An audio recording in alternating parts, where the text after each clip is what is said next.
They asked me, is that my sister? I said, yeah. Look, the thing I love about being here, and it's been about a year since September I was here last at this very spot, is the one thing we have in common, and I mean this sincerely. I first ran for the United States Senate years ago, and I had one billboard. It said, for all our families. For real. That's all it said. That's all my literature, for all our families. And the thing I love about y'all, it's all about family. It's about family. It's about family and faith and loyalty. And that's what I think every time I think of here. And so I want to thank you. Now, I tell you what, Edgar planned on bringing in 20 horses in here, but he couldn't get them in today. Tell you what, I've had people campaign for me. I've never had them go through the neighborhoods with me on horses. But my dad, who was a real equestrian, would have really been flattered to know you're doing this. Folks, look, you know, it's great to be back at the center. And I don't have to tell you all, there's so much at stake. And, you know, here we are. We've gone through so much since I was here last.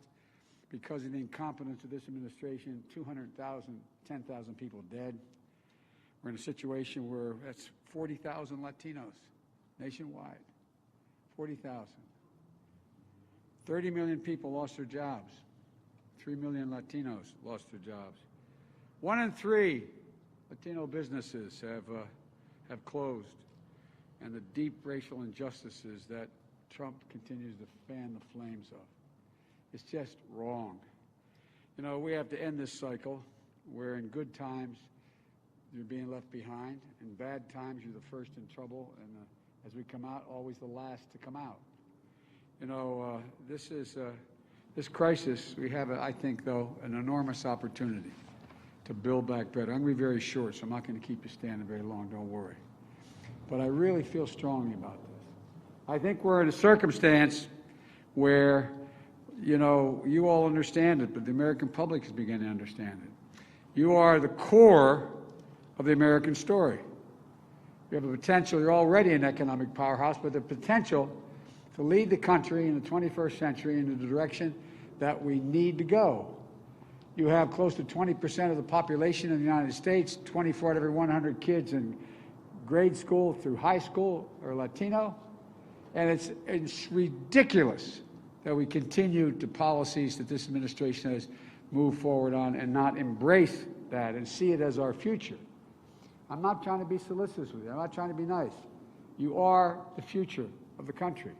I mean, you really are. If in fact we're in a situation where the Latino community in the United States of America and the GDP, the wealth that they generate nationwide, if we just took the Latino population, you'd be the 8th largest economy in the world, in the United States.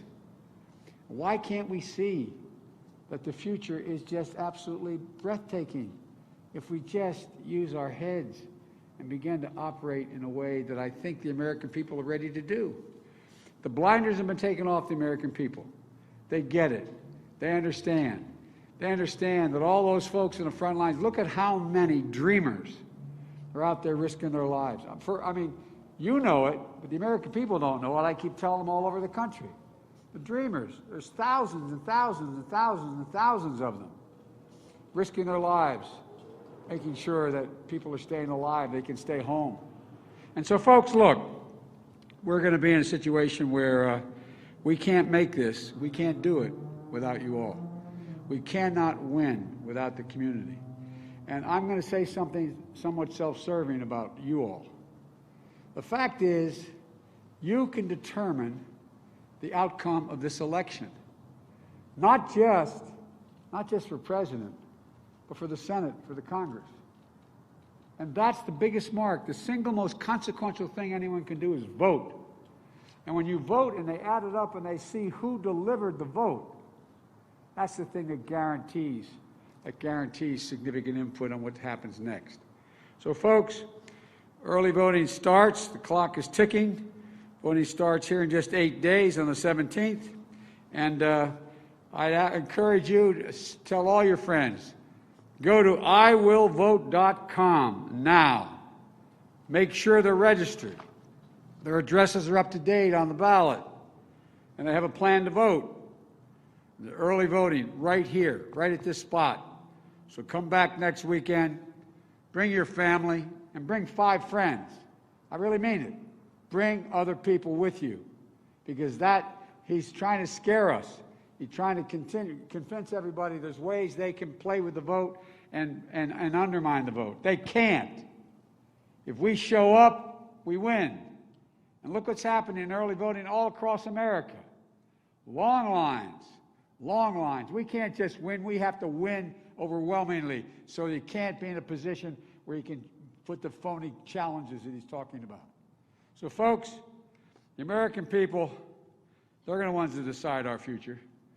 Not this president and attorney general who is less than straightforward. You're the ones. So let's get out and vote. I know the sun is hot. I want to keep you standing.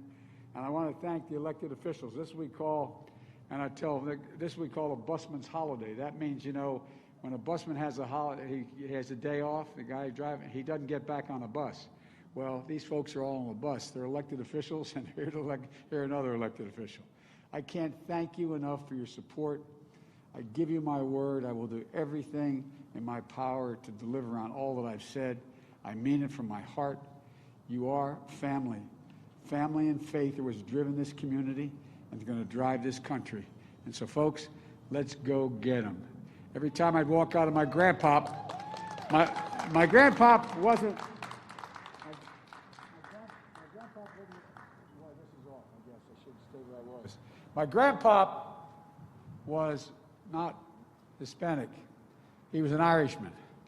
And every time I'd walk out of his door up in Scranton, Pennsylvania, he'd say, "Joey, keep the faith." You know, my grandma, when she was alive, would yell, "No, Joey, spread it. Let's go spread the faith," okay? Thank you, thank you, thank you. And by the way, I promise you, if I win, you're getting an invitation to Washington, okay?